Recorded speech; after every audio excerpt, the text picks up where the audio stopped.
신약성경 346페이지 디모데후서 4장 1절부터 8절까지. 제가 한 절, 여러분이 한 절 교독하겠습니다. 하나님 앞과 살아있는 자와 죽은 자를 심판하실 그리스도 예수 앞에서 그가 나타나실 것과 그의 나라를 두고 엄히 명하노니 너는 말씀을 전파하라. 때를 얻든지 못 얻든지 항상 힘쓰라.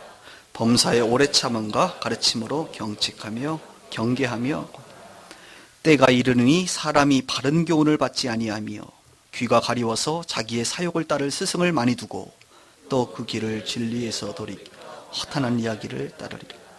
그러나 너는 모든 일에 신중하여 고난을 받으며 전도자의 일을 하며 내 직무를 다하라. 전제와 같이 내가 벌써 부어지고 나의 떠날 시각이 가까워. 나는 선한 싸움을 싸우고 나의 달려갈 길을 마치고 믿음을 지켰으니 이제후로는 나를 위하여 의의 면류관이 예비되었으므로 주 곧 의로우신 재판장이 그날에 내게 빌 것이며 내게만 아니라 주의 나타나심을 사모하는 모든 자에게 드러내라. 아멘. 오늘 설교 제목은 바울의 마지막 고백, 바울의 마지막 고백이라는 말씀을 나누기를 원합니다. 한번 인사할까요? 아까 하셨지만 이렇게 한번 인사하세요. 아름다운 밤입니다. 첫 번째 인사를 옆에 계신 분들하고 하고, 두 번째 인사는 앞에 뒤에 계신 분들하고 인사할 때 마지막 밤입니다. 이렇게 한번 시작. 아름다운 밤입니다. 예, 아름다운 밤입니다. 두 번째 마지막 밤입니다. 네. 그래요. 정말 2012년도 이제 마지막입니다. 특별히 우리 김길정 집사님 오셔서 너무 행복하고 반갑고, 우리 김길정 집사님 모르시는 분도 계시지만 우리 강용구 집사님의 아내 되십니다. 저희가 지금 저기 강남으로 파송한 지가 몇 년 된 것 같은데 이제 졸업할 때 안 됐나요 혹시? 아, 휴학해서 더 계시는구나. 하여튼 뭐 반갑습니다. 또 분당 식구들이 왜 왔죠? 안 올 줄 알았는데 갈 데가 없던가요? 갈 데가 없지요. 네, 잘 오셨습니다. 네, 깜짝 놀랐네. 파송했는데 또 와가지고 깜짝 놀랐어요. 어제 분명히 파송했는데 오늘 갈 데가 없지요. 그래요. 이제 내일 다음 주부터 있을 거예요.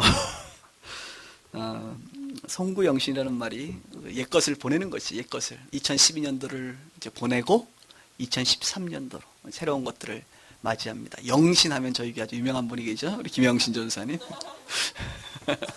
1월 첫째 주 설교는 우리 김영신 전사님 하셔야 될 것 같은데 지금 졸리신 시간이라 제가 좀 재밌게 합니다. 옛것을 보내고 2012년도를 오늘 이제 보내드리고 2013년도를 맞이하는, 우리 전사님께서 오면서 기도하셨지만 뭐 하나님 앞에서 이게 어떤 의미가 있는지 모르겠지만 우리에게는 의미가 있잖아요. 그래서 이제 1시간 지나면 이제 2013년도를 맞이합니다. 세상의 사람들은 이 시간에 지금 어디가 있어요? 종각에 가 있어요. 종각에. 그 종소리 한번 듣겠다고 종각에 가 있고, 또 조금 음란한 사람들은 부모님들한테 오늘 친구들하고 밤샌다 그러고 애인하고 여관에 가 있고, 그렇죠? 오늘 같은 날은 대목입니다. 우리 교회 앞에 있는 노래방 오늘 좀 대목일 것 같은데 별로 그렇게 장사가 안 되는 것 같아서 감사하네요. 잘 알아요, 뭐 서로. 세상의 사람들은 흥청망청 그렇게 이 시간들을 보내지만 우리 그리스도인들은 중요한 순간마다 주님과 함께합니다. 태어날 때 주님과 함께하고, 첫돌을 맞이할 때 주님과 함께하고, 생일을 맞이할 때 주님께 감사하고 함께하고, 결혼할 때 함께하고요. 예배로 죽어서까지, 죽을 때에도 예배로 우리가 하나님 앞에 함께하죠. 이미 창조 전부터 우리 주님 우리와 함께 하셨고, 이 땅에 사는 동안 중요한 순간마다 우리는 함께 그분과 함께합니다. 죽어서 영원한 곳에서도 우리 주님 우리와 함께 하시죠. 오늘 2012년도와 13년도를 앞두고 있는 이 시점은 우리에게 어떻게 보면 1년을 보내는, 특별히 29살, 39살, 49살 되신 분들에게는 더 특별히 중요한 한 해가 되지 않겠습니까? 이런 중요한 순간에 이제 주님과 함께하는 여러분 정말 귀한 자리에 오신 줄 압니다. 어떤 설교를 말씀을 나눌까 고민을 많이 했습니다. 그런데 올해는 어쨌든 바울을 뛰어넘지 못하는 것 같다라는 생각이 듭니다. 바울 안에 갇혀서 바울의 마지막 순간을 좀 보고 싶다라는 생각을 했습니다. 왜냐하면 사도행전 28장이 마지막 장인데요, 28장 이후에도 바울은 움직였거든요. 활동했거든요. 살아있었거든요. 그런데 사도행전만 공부해가지고는 바울의 마지막을 알 수가 없어요. 저는 2012년도 마지막을 보내면서 바울의 그 마지막 순간에 그가 했던 고백의 내용을 듣고 싶습니다. 그리고 그 고백의 내용이 우리가 바울을 닮고 싶잖아요. 그 닮고 싶은 바울의 고백이 바로 저의 고백이 되기를 원하고 여러분들의 고백이 되기를 원합니다. 네로라는 황제 아시죠? 네로? 여러분 아마 옛날에 코미디언 우리 어린 친구들은 몰라요. 저처럼 좀 나이가 있는 친구들만 그 최양락 씨가 예전에 그 네로 황제 그 좀 했어요. 근데 여러분 사실 네로 황제는요 황제 때 나이가 20대였습니다. 오늘 아까 김정은 얘기 잠깐 하셨는데 30대도 안 된 친구에게 핵과 미사일이 지금 주어져 있다는 것이 굉장히 위험하다 그랬는데 제가 동의해요. 왜냐하면 네로가 황제 됐을 때가 16살 정도 됐습니다. 사실은 16, 17 정도. 그리고 30살에 죽었어요. 30살에 자살했어요. 그 친구가. 그 친구. 예, 지옥 갔겠죠. 그렇게 안 믿어지세요? 총 갔을 것 같아요? 지옥 갔어요. 확실합니다. 그거는. 그 정도의 영화는 열려 있어요. 지옥 갔어요. 한 5년 정도 이제 황제로 있었는데 좀 정신이 좀 이상하지요. 그럴 수밖에 없는 것이 자기 어머니가 이제 살해를 당했습니다. 그리고 그의 법적인 아내가 있고 법적인 밖에 아내들도 있으니까 법적 아내도 살해를 당했어요. 그리고 쿠데타 비슷한 것이 일어났기 때문에 본인도 마지막 순간에 자살을 하게 됩니다.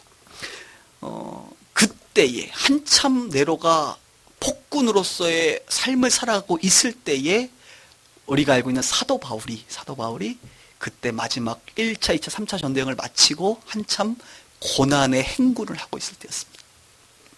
디모데 후서라고 하는 우리가 읽은 이 성경 말씀은요, 사도 바울이 마지막 죽기 어쩌면 1년도 안 남은 시점에 썼던 성경이 디모데 후서예요. 디모데 후서. 1차, 2차, 3차 전도여행을 마치고 로마로 가서 1차 감옥에 갇혀 있다가 그때는 그래도 가택연금이었기 때문에 좀 자유로웠어요. 그리고 풀려나서 멀리는 스페인까지 마지막 전도여행을 하고 돌아보고 아는 것처럼 로마에 대화재가 일어납니다.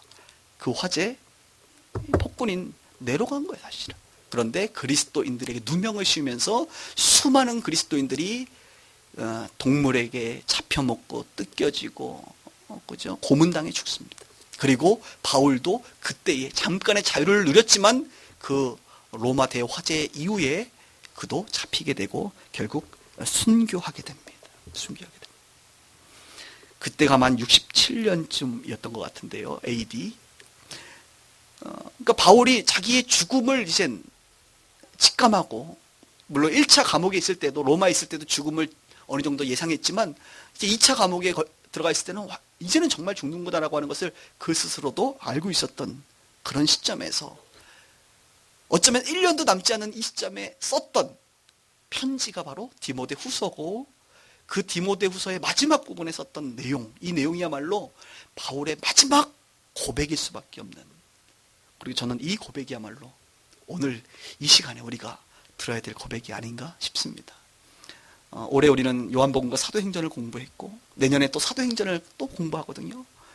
여러분 주보에 보시면 오늘 주보에 보면 숫자가 엄청나게 많아요. 막 안에 막 뒤에 보면 막 숫자들로 막 이루어졌는데 숫자 말고 글자가 몇 개 있는데 그 글자 맨 위에 보면 2012년도 표어가 뭐였냐면 전도와 구제였고요. 2013년도 표어가 뭐냐?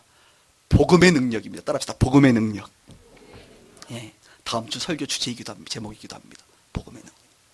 어쨌든 2012년도와 2013년도는 이 사도행전이라고 하는 복음의 능력, 복음을 경험하고 그 복음의 중심에 바울이라고 하는 인물을 중심으로 우리가 지금 말씀을 나누고 있기 때문에 오늘 이 시간 바울의 마지막 이 고백을 듣는 것은 매우 의미가 있다 생각합니다. 물론 금요기도에 오신 분들은 한번 들은 이야기이기도 합니다. 그러나 들을 때마다 우리는 새롭고 잊어버리는 은사가 늘었기 때문에 우리는 다시 한번 새롭게 마음을 한번 잡는 시간 되길 바랍니다. 바울의 마지막 고백은 첫 번째로 성도들을 향한 고백이에요. 성도들. 자기의 영적인 아들 디모데에게 했던 말이기도 하고, 디모데뿐만 아니라 에베소 교회 성도들과 더 나아가 자기가 지금까지 복음을 증거했던 이 땅에 있는 수많은 그리스도인들에게 전하는 이 성도들을 향한 고백이 바로 첫 번째 고백입니다. 2절을 한번 보겠습니다. 2절에 뭐라고 얘기하면 1절부터 볼까요? 아주 1절이 장엄하게 시작해요. 하나님 앞과 이제 죽을 날을 가까운 사람의 표현이죠. 하나님 앞과 내가 살아있는 자와 죽은 자를 심판하실 그리스도 예수 앞에서, 그러니까 하나님 앞과 예수 앞에서 그가 나타내실 것과 그의 나라를 두고 엄히 명하노니. 굉장히 강조하고 있는 것을 봅니다. 그리고 그 내용이 뭡니까? 2절에 같이 한번 읽습니다. 시작. 너는 말씀을 전파하라. 때를 얻든지 못 얻든지 항상 힘쓰라. 범사의 오래 참음과 가르침으로 경책하며 경계하며 권. 사도 바울의 마지막 고백, 성도들을 향한 마지막 권면, 마지막 가르침은 무엇입니까? 엄히 명하는 그의 가르침은 말씀을 전파하라. 때를 얻든지 못 얻든지. 말씀을 전파하라까지도 너무 부담스러운데, 때를 얻을 때는 당연한 것이지만 얻지 못할 때에도 말씀을 전파하라. 그러므로 전도라든지 말씀을 우리가 전하는 우리의 삶에 대해서 핑계치. 왜? 바울이 뭐라 그래요? 때를 못 얻어도 그래도 이거 힘써야 된다 라고 하는 바울의 외침인 것이죠. 만약에 내가 이제 죽음을 앞두고 마지막으로 성도님들에게 해야 될 마지막 메시지가 있다면 난 뭘 얘기할까? 하나님은 당신을 사랑하십니다. 이렇게 얘기하지 않을 것 같아요. 정말 딱 한 가지만 여러분들에게 부탁한다고 한다면 무슨 얘기를 할까? 내 자신도 가만히 생각해 보면 결국 이걸 것 같아. 여러분, 영혼을 구원하세요. 여러분, 복음을 전하세요. 이게 아마도 저에게 마지막 한 가지만 이야기하라고 한다면 사랑하는 성도들에게 할 얘기인 것 같아요. 물론 우리가 영적으로 성숙한 것도 굉장히 중요합니다. 그런데 여러분 조금만 뒤집어 생각하면 성숙 좀 안 하면 어때? 천국 가잖아 그래도 우리는. 그죠? 근데 천국 못 가는 영혼들을 볼 때에 일단은 생명이 사는 게 중요하다고. 사는 게. 여러분들은 예수 믿고 생명이 살아는 줄 믿습니다. 다 천국 가잖아요. 그러니까 우리에게는 이제 성숙하고 온전해지는 것이 굉장히 중요하지요. 사실 그리스도인들에게는. 그러나 저기 밖에 있는 사람들을 생각해 볼 때는 정말 우리가 해야 될 그 한 가지가 있다고 한다면 무엇입니까? 복음을 전하는 거예요. 어떻게든 한 영혼을 주님께로 돌아오게 하는 그 일을 하는 것. 저는요 이렇게 믿습니다. 지난번에도 한번 얘기를 한 것 같은데, 성숙하면 성숙할수록 성도가, 목회자가 바르면 바를수록 그 안에서 계속적으로 타오르는 불이 하나 있는데, 그 불은 어떤 불이냐? 구령의 불, 구령의 열정, 영혼을 구원하고자 하는 그 불덩이는 꺼지지 않고 주님을 사랑하면 사랑할수록 더 불타오르는 것이 영혼 구원의 불이라고 저는 믿습니다. 막 좀 꺼졌으면 좋겠어요. 우리 성도님들한테 좀 죄송해요. 맨날 전도하라고 그러니까. 근데요, 아무리 생각해도 이 세상에서 가장 소중한 것 한 가지가 있다고 한다면, 그 모든 것들을 포기하고 한 가지 포기할 수 없는 것이 있다고 한다면 그것은 복음을 전하는 것이라고 저는 믿습니다. 오늘 바울이 자신의 삶의 마지막에 하나님과 예수, 그리고 그 예수로 엄히 명하노니 복음을 전해라. 다른 거 다 필요 없다. 이게 아니라 이것이 가장 중요하다. 이것을 말하고 있습니다. 그리고 때를 못 얻더라도, 지금 우리가 사는 시대는요 정말요 복음을 전하는데 때를 못 얻는 시대예요. 복음 전하는 게 쉬워요? 어렵습니다. 어려워요. 너무너무 어려운 시대를 살고 있어요. 그렇다고 포기할 수 없는 거예요. 그래도 우리는 복음을 전하기 위한 몸부림이 우리 안에 있어야 되는 것이고, 고민이 있어야 되는 것이고, 여러분과 제가 살아가는 이유가 바로 이 복음을 전하기 위함 아니겠습니까? 영혼을 살리기 위함 아니겠습니까? 믿음은 들음에서 난다 그랬어요. 예수를 믿으려면 들어야 돼, 누군가는. 그리고 그 듣는 내용은 그리스도 예수님입니다. 제가 이번 성탄절에 이제 우리 다드림교회 김병년 목사님께서 이제 좀 와서 좀 행사에 좀 식사 기도를 해달래. 이 대빛과 소금의 교회 목사를 불러가지고 식사 기도를 하라니까 기분이 상당히 좀 껄쩍지근했어요. 여러분, 내가 식사 기도하러 내가 가게 생겼습니까? 설교를 시키면 모를까?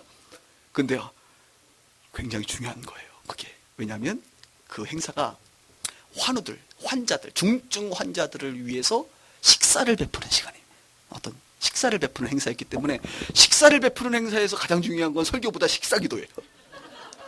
그래서 제가 그래요? 얘기 들어보니까 이게 설득이 되더라고. 그러면 잠깐 얘기 들어보니까 설득이 돼서 이제 우리 교회 행사가 그때 워낙 우리가 정미래 전도사님 덕분에 행사 전문 전도사님 덕분에 아주 행사를 즐겁게 하고 이제 늦게 갔어요. 갔더니 벌써 뭐 앞에 찬양 공연하고 있고 이제 뭐 메시지 다 끝났고 이제 그랬더니 이제 그 케이크 커팅 저는 몰랐는데 갑자기 소개를 하더라고요. 우리 장 목사님 앞으로 모시겠습니다. 우리 목사님 자 케이크 커팅 한번 예수님 생일 축하하시고 그다음 식사기도 아니 계획도 없는 그래서 갑자기 딱 나가자마자 마이크를 잡자마자 케이크 하나가 이렇게 3단 케이크 오더라고. 여러분 아까 우리 이미라 집사님 저에 대해서 굉장히 칭찬 많이 해주셔서 감사합니다. 이 순발력이 중요하거든. 그래서 마치 아는 것처럼 여러분 한 250명 모였더라고요. 보니까 자 오늘 예수님 생일이죠. 자 우리 한홍재 목사님 앞으로 나오시고 자 우리 예수님 생일 축하합니다. 우리 박수치면서 합시다. 시작. 생일 축하합니다. 정말 준비되어 있는 모습으로 하고 나서 불 끄고 케이크 커팅하고 얼마나 뻘쭘했는지. 그리고 식사 기도를 하기 전에 5분 메시지를 해달라는 거예요. 그래서 제가 5분 메시지를 하라고 준비하면서 어떤 말을 해줄까? 그 대상이 누구냐? 중증 환자들. 그리고 중증 환자들의 부모, 친척들, 그리고 그들을 격려하기 위해 오신 손님들이었어요. 아니, 중증 환자한테 무슨 설교를 할까? 여러분, 예수 믿으시면 일어나십니다, 오늘 이 시간에. 침대, 38년대 중풍병자도 예수 믿으니까 일어나잖아요. 혈루증 여인도 예수님 옷자락 붙잡으니까 일어나시잖아요. 자, 이 시간에 믿으십니까? 아멘 하세요. 막 이렇게 내가 할 수 있겠어요? 중증 환자들 앞에 앉혀놓고. 그 믿음은 내가 안 생기더라고. 그래서 내가 이런 얘기를 했어요. 여러분, 혹시 예수를 안 믿는다고 한다면 이제 하나님이 세상을 이처럼 사랑하사 그 얘기했어요. 하나님이 여러분들을 참 사랑하셔서 이곳까지 오게 하시지 않습니까? 이런 연애를 베풀지 않았습니까? 여러분의 주변에 이런 좋은 분들을 만나게 하시지 않았습니까? 그런데 그뿐만이 아니라 생명 되시는 예수님을 이 땅에 보내셨습니다. 그 예수를 믿으면 영생을 얻습니다. 영생. 그러면서 이 땅에서 얼마나 힘들어요. 이 땅에서도 이렇게 힘든데 죽어서 지옥 가면 되겠네. 아니, 식사 기도하러 갔다 지옥 얘기를 했다니까 내가. 이렇게 이 땅에서 힘든데 지옥 가면 안 되지요. 이 땅에서 힘들었는데 천국은 가셔야죠. 천국은 가셔야지. 천국은 있습니다. 영원한 생명은 있습니다. 거긴 가셔야죠. 그래가지고 내가 복음을 전했다는 거 아닙니까? 영생을 얻으십시오. 하나님이 당신을 이처럼 사랑해서 독생자 예수를 보내시고 그 예수를 믿기만 하면 영생을 주신다. 그 예수를 믿으세요. 그렇게 얘기하고 이제 식사 기도를 하고 끝냈는데요. 바울이 그걸 아는 것 같아. 바울이 마지막에 가장 중요한 게 뭐냐? 결국 예수를 믿어 영생을 얻는 것이다. 영생. 사람은 다 죽는데 네로의 폭군 그 미친 짓에 죽으나 아까 우리 간증 및 강의 및 설교 및 그죠? 우리 김정희 씨 말씀 잘하시죠? 간증이 아니라 거의 설교식을 하잖아. 저분이 공개 칭찬 한번 해야겠네. 베스트 강의상 받았대. 할렐루야. 교양 과목이라든지 이런 거 보면 베스트 강의상. 그래서 본인 얘기로 자기가 올해 가장 큰 기쁨 중에 하나가 가르치는 은사가 확실히 있다는 것을 깨달았대. 나는 진작 깨달았는데 그거. 그걸 올해 깨달았다 그래서 내가 얼마나 그런 얘기 하시잖아요. 여러분 어둠 가운데 있어도 그죠? 뭐 외적인 두려움, 먹고 사는 문제의 두려움, 그죠? 자연환경의 두려움, 여러 가지 두려움이 있죠. 영원한 생명, 영원한 그곳은 가야지. 우리. 오늘 오신 분들은 다 예수 믿고 천국 가기를 축복합니다. 우리 여러분만 가면 안 돼요.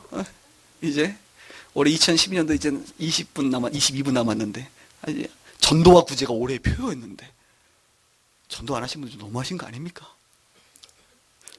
그렇죠? 복음을, 여기 전도라는 게 우리 빗속교회로 데리고 오는 것을 얘기하는 게 아니라 그래도 복음을 전하는 그런 몸부림. 제 얘기가 아니라 지금 바울이 마지막에 얘기하는 거예요. 우찌무라 간조라고 하는 사람이 있습니다. 아주 유명한 일본의 신학자였죠. 이런 말을 했어요. 만일 오늘날 주 예수께서 여기에 계시다면 아직 그 이름을 듣지 못한 수만 수억의 사람들을 앞에 두고 여러분들과 내게 가장 긴급히 요하는 호소로서 하실 말씀이 하나 있는데 그것이 무엇이겠습니까? 가서 전하라 일 것입니다. 가서 전하라.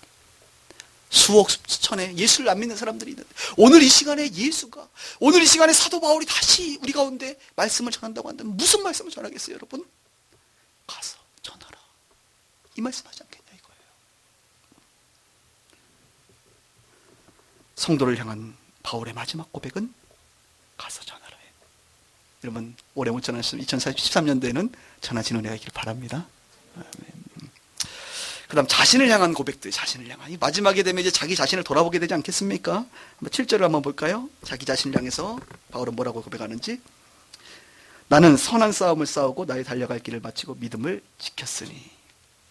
자기 자신을 향해서 뭐래요? 나는 첫 번째 선한 싸움을 싸웠다. 대단하지 않습니까? 여러분 마지막 죽을 때에, 죽기 앞두고 있을 때에 나는 선한 싸움을 싸웠다 이렇게 담대하게 얘기할 수 있겠어요? 아니면 좀 아쉬움이 많을 것 같아요. 어떠세요? 좀 2012년도 앞으로 20분 후에 여러분들이 주님 곁으로 간다고 한다면 나는 그동안 선한 싸움을 싸웠다 이렇게 고백할 수 있겠습니까? 두 번째 뭐라 그래요? 나는 달려갈 길을 다 달렸다. 피니시 지점에 지나갔다는 거. 난 달려갈 길을 다 달렸다. 세 번째, 나는 믿음을 지켰다. 믿음을 지키시길 바랍니다. 내년에 한반도에 어떤 위협이 있어도 믿음을 지키시길 바랍니다. 눈을 감아도 공릉도 398-27 2층으로 빗속교회입니다. 빗속교회로 오실 수 있는 내공 있기를 바랍니다. 그죠? 믿음은 지켜야 돼요, 여러분. 믿음 못 지키면 천국 간다는 보장이 없어요. 지옥 가요. 야, 마지막 날 목사님 너무 지옥 얘기 많이 하신다. 믿음은 지키는 것입니다. 믿음은 지키는 것. 끝까지 지켜요.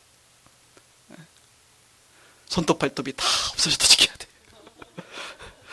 간증 들은 사람만 아는 거예요, 오늘. 네? 뭐예요, 이거 검도 누군가 여러분에게 나무로 여러분의 머리를 계속 때려도 믿음은 지켜야 되는 거예요. 칼을 들이대도 지켜야 돼. 남편이 쫓아내도 지켜야 돼. 왜, 이근진 집사님 왜 웃으세요? 김선 집사님, 이근진 집사님 두 분만 웃으시는데? 아내가 쫓아내도 지키시길 바랍니다. 옆 사람에게 이렇게 축복합시다. 믿음을 지킵시다. 목사로서 나는 이런 얘기 좀 해도 될까? 모르겠네요. 오늘 항상 저희는 연말 31일날 우리 홍 목사님하고 저는 굉장히 바빠요. 왜냐하면 모든 걸 다 정리를, 어제가 주일이었는데 오늘 또 월요일이 바로여서 오늘 31일이 홍 목사님 아침부터 재정 정리 다 하셨는데 인원 정리 다 업데이트 했습니다. 그래서 이젠 정말 이분은 이제 이사를 가신 분들은 다 이제 명단에서 빠져 있어요, 저희. 그리고 기존에 있는 명단들 다시 정리하고, 그 중에 교회는 안 다니는 것 같은데 굉장히 오랫동안 안 나오신 분들이 있습니다. 저희 교회 그런 분들이 이제 장기 결석자라고 제가 표현하는데, 그 중에 모르시는 분들 많아요. 김땡호 형제라고 있어요. 김땡호 형제, 김성땡 형제. 그분이 이렇게 이름이 딱 있더라고. 생각하면 못해, 일을. 그냥 전화해버렸어, 전화를. 핸드폰으로 안 받을 것 같아서 그냥 교회 전화로. 모르는 전화를 했어요. 받더라고. 여보세요. 누구시냐? 빛과 소금의 교회 장창영 목사입니다. 이때 이제 못 끊는 거예요. 딱 받고 나서. 네, 안녕하세요. 잘 지내셨어요? 연말 돼서 이름 보니까 생각나서 했습니다. 교회를 다니십니까, 계속? 아니요. 편하게 그냥 오세요. 그리고 축복하고 우리 끊었는데, 목사로서 가장 슬플 때는 예수를 믿고 신앙생활을 했던 분들이 제 눈에서 안 보이고 다른 교회를 가서 신앙생활을 잘하면 좋겠는데 교회를 안 다니는 분들이 확인되어질 때 가장 슬퍼. 과연 그들 안에 아직까지 믿음이 있는가? 믿음을 지키고 있는가? 이런 부담이 있는 거지. 목회자의 가장 슬픔 중에 하나입니다. 그 슬픔의 대상이 여러분이 되지 않기를 주님을 축복합니다. 정말로. 그리고 한 가지 또 얘기할게요. 이럴 게 아니면 못 얘기할 것 같으니까. 10년 후에도 돌아와도 괜찮아. 정말 그래요, 여러분. 꼭 여기가 아니어도 괜찮은데 여기에도 괜찮아. 돌아와도 괜찮아. 근데 어떤 일로 교회를 나갔다가도 5년, 10년, 20년이 지났는데도 혹시 우리 교회가 더 이상 이사 못 가고 여기 계속 있게 되는 게 감사한 거고 이사 가더라도 찾아서라도 오세요, 여러분. 그거 하셔야 돼. 오면요, 정말 정말 신발 벗고 마치 돌아온 탕자의 그 아버지의 마음을 내가 알 것 같다니까. 기뻐요, 기뻐 정말로. 예? 어떤 모양으로 나가도 돌아오면 기쁜 거예요, 제 마음은. 주님의 마음이 그럴 거라고 믿습니다. 믿음을 지키는 거 중요하고요. 혹시 못 지키고 우리가 때로는 세상 가운데 나갔다 하더라도 다시 오세요. 다시 오세요. 돌아오는 은혜가 있기를 바랍니다. 바울은 뭐라고? 나는 그 믿음을 계속 지켰다는 거예요. 나는 달려갈 길을 다 갔다는 거예요. 나는 선한 싸움을 싸웠다는 거예요. 우리가 사는 삶은 영적 싸움터예요, 여러분. 사실은 우리는 예배자입니다. 우리는 전도자입니다. 하나님의 나라를 확장시킨 하나님의 군사들입니다. 싸움터란 말이에요, 여기는. 이 싸움터에서 나는 선한 싸움을 싸웠습니다 라고 하는 고백이 우리 안에 있어야 되는 거예요. 마지막에 나는 달려갈 길, 사도 바울이 3차 전도 여행을 마치고 에베소 교인들과 장로들 앞에서 장로들이 사도 바울, 사도요, 가면 잡힙니다. 죽습니다. 뭐라 그래요? 나의 달려갈 길과 주 예수께 받은 사명, 하나님의 은혜의 복음 증거하는 일을 마치려면 나의 생명을 조금도 귀한 것으로 여기지 않습니다. 나는 달려갈 길을 다 갔습니다. 이거 고백하잖아요. 자기 고백 그대로 그는 마지막에도 고백합니다. 나는 달려갈 길 다 갔다. 얼마나 멋있는지 모르겠어요.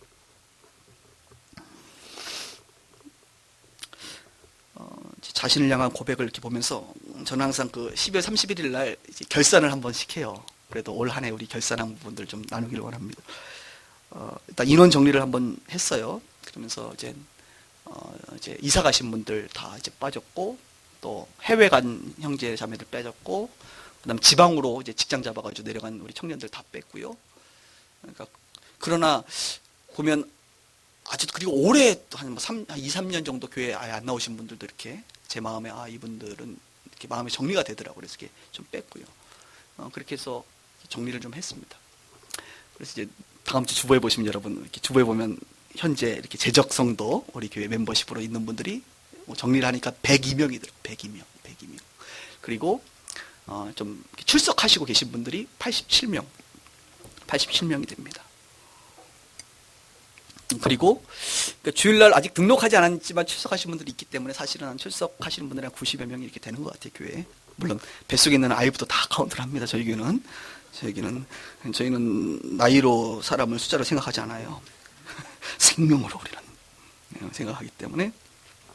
그리고 올해 우리가 전도에 대한 저 나름대로 기도하면서 또 여러분에게 선포했던 것은 올 한 해 목표는 30명이다 그랬습니다. 제가 기억하십니까? 연초에 계셨던 분들.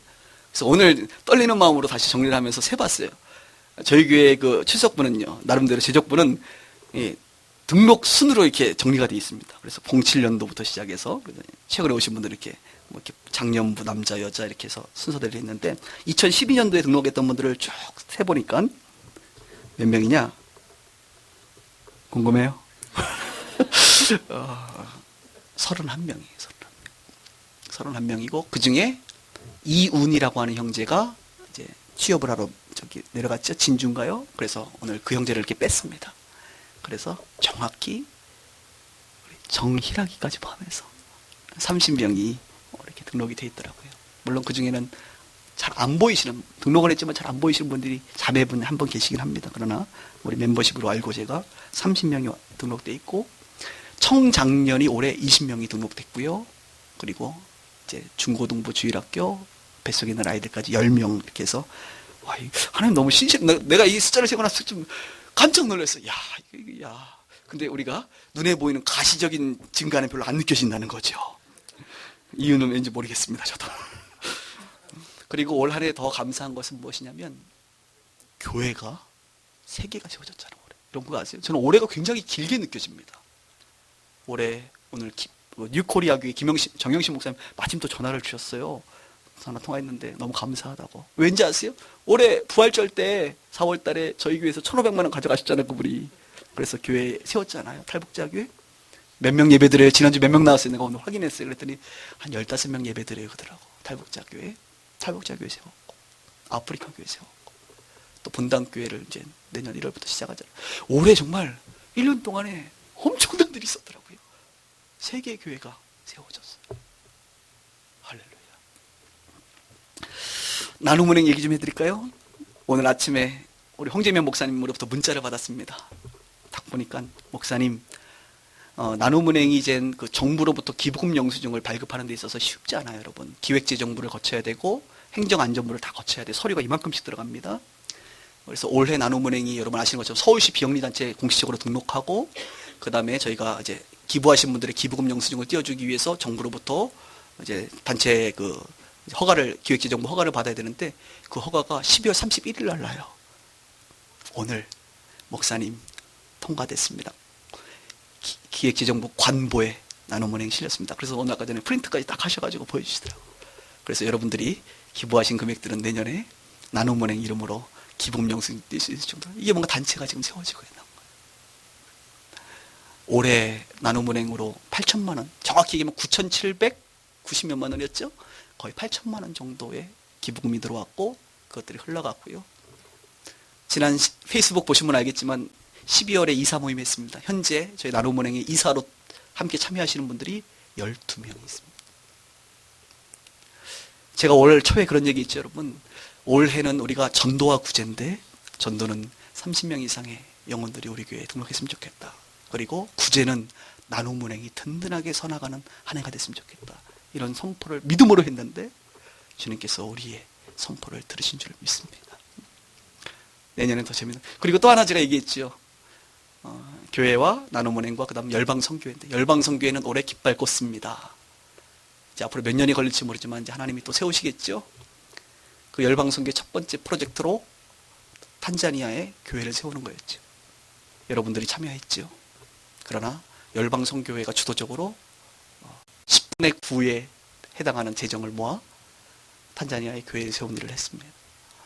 그 1년 동안 돌아보니까 너무 감사해요. 나는 별로 한 게 없고 여러분도 별로 한 게 없죠. 우리는 늘 그래. 나도 별로 한 게 없고요. 여러분도 별로 한 게 없는데 결과를 보면, 아니 이렇게 조그만 교회 공동체가 어떻게 이런 일을 했을까? 할렐루야. 감당이 안 돼요. 혹시 뭐 교회를 저 혼자만 하나요? 저만 교회 관심 있나요? 감동 있지 여러분? 그러면 우리 한번 하나님께 영광의 박수 한번 올릴까요? 할렐루야. 너무 감사합니다. 네. 자기 자신의 삶을 살고 나서 마지막에 바울이 자기 자신을 향해서 고백했던 것처럼 오늘 1년 동안 우리 빗소교회의 삶을 살아가고 나서 우리가 한번 고백해 보는 거예요. 하나님 이런 일을 하셨군요. 눈에 보이는 가시적인 일들을. 하나님 정말 신실하시고 놀라운 분이다. 참 감사합니다. 세 번째, 성도를 향한 고백, 자신을 향한 고백, 그리고 마지막으로 자기의 미래를 볼 수 있는 안목이 있어야 돼요, 여러분. 믿음의 사람은요, 나의 삶의 육체적인 죽음 이후의 모습을 그릴 수 있어야 됩니다. 바울은 지금 미래의 자신의 모습을 고백하고 있어요. 미래를 향한 고백, 8절을 보겠습니다. 이제 후로는 나를 위하여 뭐가 보인답니까? 의의 면류관이 예비되었습니다. 주 곧 의로우신 재판장이 그날에 내게 주실 것이며 내게만 아니라 주의 나타나심을 사모하는 모든 자에게다. 지지난주 주일날 사실 이 부분을 제가 읽었습니다. 아마 기억하시는 분들이 있을 거예요. 여기 보니까 의의 면류관이 있대. 의의 면류관. 의의 면류관이 어떻게 생겼는지 내가 안 가봐서 잘 모르겠습니다. 그러나 좋을 것 같아요. 기분 좋을 것 같아요, 받으면. 제가 요즘에 페북에 가끔 쓰는 단어가 있습니다. 기분 좋다. 어제 여러분 죄송합니다. 어제 우리 교육자들 회식했어요, 사실은. 저희 가족, 홍 목사님 가족, 김영신 전사님 싱글이니까 혼자, 정민호 전사님 아내, 사모님과 아들들 다 왔습니다. 10명이더라고, 가족들이. 노원구에서 제일 좋은 식당이 어딘지 알아봤어요. 제일 비싸진 않아도 제일 좋은데. 롯데마트, 중계동 롯데마트, 지하 1층, 알래스카! 예약했어요. 며칠 전부터. 예약했어, 알래스카. 가자. 다 모았어. 자, 10명이 앉아서. 뭐 심각한, 일어나서 한 번씩 소감 얘기하고 이런 거 안 해요, 우리는. 자, 오순 순서대로 기도하고 식사합시다. 식사하고. 얼마 나왔어요, 목사님? 17만 8천 원 나왔다. 죄송합니다, 여러분. 그래도 이번 12월 달에 꽤 많이 남았던데, 교회 재정? 근데 우리 교육자들이요, 부교육자들 17만 원이 아니라 34만 원어치 먹어도 괜찮아요. 고생 많이 했어요. 정말 고생 많이 했어요. 우리 홍 목사님 고생 많으셨고, 전사님 두 분 고생 많으셨고, 또 우리 사모님도 고생 많으셨어요. 정말 고생 많으셨어요. 기분 좋잖아. 그래서 내가 마지막에 회복에 그 사진하고 올리면서 기분 좋다! 이렇게 썼어. 기분 좋더라고. 우리 교회 식구들이 이렇게, 가족들이 10명이 앉아서 밥을 먹는데, 기분 좋아요, 기분 좋아요.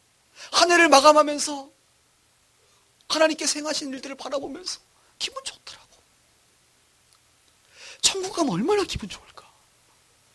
나를 향해서 준비된 의의 면류관을 볼 때에 얼마나 기분 좋을까? 그럼 기대 안 됩니까? 난 기대 많이 되는데. 의의 면류관만 있는 게 아니에요. 성경에 보니까 생명의 면류관도 있어요. 생명의 면류관. 야고보서하고 계시록에 보면 이런 표현이 나옵니다. 생명의 면류관 누가 받느냐? 시험을 참고 견디어 주님을 사랑하는 자. 여러분 중에 시험 많으신 분들 있죠? 시험을 참고 견디고 주님을 사랑하는 자는 생명의 면류관 준다 그랬어요. 또 요한계시록에 죽도록 충성한 자. 뭐죠? 죽는다는 게 나오니까 생명의 면류관 주는 것 같아. 죽음에 만드는 생명이잖아. 죽도록 충성한 자는 생명의 면류관 준다 그랬어. 그것도 어떻게 생겼는지 모르겠어요. 굉장히 궁금합니다. 그런데 쓰면 면류관 쓰는 거 아니에요. 기분 좋을 것 같아. 다른 면류관, 영광의 면류관도 있어요. 우리 목회자들 잘 들으세요. 우리 순장님들 잘 들으세요. 베드로전서에 보니까 사역자들이 목양을 잘하고 본이 되면 주님이 오실 때에 무슨 면류관? 영광의 면류관 준다. 영광의 면류관. 영광스러운 면류관 준다. 요한계시록에 보면 금면류관도 있어요. 성경에 면류관이 이렇게 많았어요. 금면류관도 있었고요. 애매한 면류관이 있습니다. 이런 성경의 표현이 있습니다. 많은 면류관을 준다. 면류관은 하나만 주는 게 아니구나. 여러 개 받을 수도 있겠구나. 저는 그래서 딱 정했습니다. 주님, 의의 면류관은 기본이고 생명의 면류관, 영광의 면류관, 금면류관, 그 외에 또 있으면 주님 다 주옵소서. 욕심 많습니다. 이런 욕심은 내셔도 되는 거예요, 여러분. 이런 욕심은 내셔도 돼요. 이 땅에서 욕심이 아니잖아요. 천국에서 주님이 잘했다 칭찬하는 거잖아요. 상 주시는 거잖아요. 그거 받으세요, 여러분. 여기서 받지 말고 거기 가서 받으시기 바랍니다. 하나 또 얘기 좀 해야겠는데 제가 12시를 넘겨서 끝내야 되기 때문에 그러는 거예요. 여러분 이해해 주세요. 0시를 맞이해야 되기 때문에. 우리 식사하시는 분들이 지금 식당 우리 봉사하시는 집사님들 계시잖아요. 우리 자매님들도 계시고 또 여러분들 함께 도우시는데 그분들이 어제 그러더라고요. 목사님 내년에도 저희를 잘라주지 마세요. 자를 수도 없어 사실. 잘라주지 마세요. 얼마나 아름다운 모습이에요. 근데 우리 교회 식구들이 그런다는 거예요. 자꾸 미안하니까 그리고 고마우니까 이렇게 집사님들 이렇게 칭찬하고 고맙다고 그러고 감사하다 그러고 자꾸 이렇게 얘기를 한다는 거예요. 그분들이. 그러면서 하는 말이 우리 김희땡 집사님이라고 있어요. 그분이 이런 얘기를 하는 거예요. 목사님, 나 걱정이에요. 왜? 자기 천국에서 상이 없을 것 같아요. 여기 자꾸 칭찬을 받으니까. 여러분 앞으로 칭찬하지 마세요. 그냥 저분들은 저게 팔자야, 팔자. 아멘? 그러니까 앞으로 칭찬하지 마시고 그냥 당연하게 그냥 드시면 돼요. 그러니까 우리는 앞으로 이렇게 물론 이제 격려도 필요한데 그래서 불안해 하시더라고. 생명의 면류관, 영광의 면류관 없이 그냥 여기서 다 끝내는 걸로 곤란하잖아요. 그래서 너무 고생하시니까 단가를 저희가 많이 올려드렸어요. 50% 이상 우리가 이제 식사량들이 앞으로 많아질 것 같으니까 안 들고 그런 모습들 얼마나 감사한지 몰라요. 정말로. 그렇죠? 이 땅에서 받으면 안 돼요, 여러분. 천국에서 받았어요. 그것은 욕심을 좀 내셔도 됩니다. 리차드 베이커라고 하는 사람이 이런 말을 했어요. 만약 주님 안에서 죽을 자들에게 예비된 영광이 있다면, 그러니까 주님 안에서 죽는 자들도 영광이 있잖아요. 주님 안에서 죽는 자들에게 예비된 영광이 있다면, 하물며 주님을 위해 죽은 자들에게 예비된 영광은 어떠하겠는가? 주님 안에서 죽은 자도 영광이 있는데 하물며 주를 위해서 헌신하고 일하고 충성하고 주를 위하여 순교하고 죽은 자들에게 임하는 영광은 얼마나 놀랍겠냐. 제가 지난번에 그런 얘기했어요. 금요일 날인가요? 우리가 잘못 알고 있는 게 있는데, 여러분 생각해 보세요. 주님의 몸된 교회, 이게 주님의 교회인데 우리가 뭐라고 주님의 교회를 위해서 봉사를 하는 존재가 된다는 것은 좀 놀라운 거예요. 내가 뭐라고 주를 위해서 말씀을 전하고 주를 위해서 피아노를 치고 주를 위해서 기타를 치고 주를 위해서 청소를 하고 이런 게 하찮아 보입니까? 내까진 게 뭐라고 하나님의 집을 위해서 봉사하고 주님의 나라를 위해서 쓰임을 조금이라도 받는 것 자체가 너무 위대한 일이라니까 사실은. 그런데 그것을 모르는 것 같아 사람들이. 여러분 얼마나 세상에서 좀 우리가 쓰임 받으면 대단한 것처럼 보이죠? 아니요, 하나님을 위해서 쓰임 받다는 것 자체가 나 같은 존재가 이건 굉장한 이 특권이 특권. 그 특권을 누리시길 바랍니다. 정말이에요, 여러분. 면류관이 주어지면 우리 이제 올림픽 때 면류관이 주어지고 나서 그 다음에 면류관 딱 쓰고 끝납니까? 아니면 면류관 주어진 사람들에게 그 이후에 수많은 영광과 상급이 기다리고 있습니까? 제가 알기로 매달 월급 나올걸요? 이름도 좀 유명해지고요, 방송도 차고요, 광고도 좀 나올 거고 영광이 있을 겁니다. 명예가 있을 거라고. 그 면류관 하나로 가는 게 아니거든요. 천국 가면 면류관은 그것은 상징적인 의미이고 그 이후에 우리가 다스릴 어른들은 고을, 마을 여러 가지 얘기합니다. 저는 잘 모르겠어요 정확히. 그러나 뭔가 우리 가운데 그 영광스러운 상급이 기다리고 있다는 거예요. 바울은 그것을 본 것입니다. 그렇기 때문에 그것을 봤기 때문에 이 땅에서의 고난은 능히 내가 기뻐할 수 있다. 복음과 함께 고난을 받는 것이다 라고 이야기하는 것이죠. 말씀을 정리합니다. 여러분, 복음을 전하는 일에 여러분의 삶을 던지시길 바랍니다. 모양은 조금씩 달라요. 어떤 분은 오늘 간증자 두 분은 다 가르치시는 일을 하시는데, 가르치는 일을 통해서 어떤 분들은 기술, 엔지니어를 통해서, 어떤 사람은 말을 통해서, 여러 가지 통해서 우리가 일을 하잖아요. 몸을 써면서. 어쨌든 간에 이것을 통해서 주님의 몸된 교회가 세워지고 주님의 나라가 확장되는 그런 일을 해야 돼요. 좀 아쉬우니까 이거 읽고 좀 끝내야겠네요. 한번 3절을 봅시다. 3절. 또 3절에 때가 이르니 사람이 요즘에 어떻답니까? 바른 교훈을 받지 아니하며. 요즘 바른 교훈 안 받으려고 그래 사람들. 귀가 가리워서 자기의 사욕을 따를 스승을 많이 두고, 자기 사욕을 위한 스승을 많이 둡니다 요즘에. 또 귀를 진리에서 돌이켜 허탄한 이야기를 따른다. 그러나 너는 모든 일에 신중하여 고난을 받아라. 고난을. 아니 반대말이죠. 세상 사람들은 고난을 안 받기 위해서 사욕을 따를 스승을 두고 허탄한 이야기를 따르지만 우리는 복음과 함께 고난을 받고 그 우리에게 맡겨진 직무를 최선을 다하는 것. 이것이 바울이 말한 마지막 고백입니다. 2012년도를 보낸 우리 성도님들, 쓸데없는 허탄한 이야기, 쓸데없는 스승을 두지 말고 주와 함께. 마지막 이런 얘기 죄송합니다. 이거 12시간 넘는 시작하는데 2013년도에는 주와 함께 고난을 받으시는 2013년이 되기를 제 이름으로 축복합니다. 기도하겠습니다.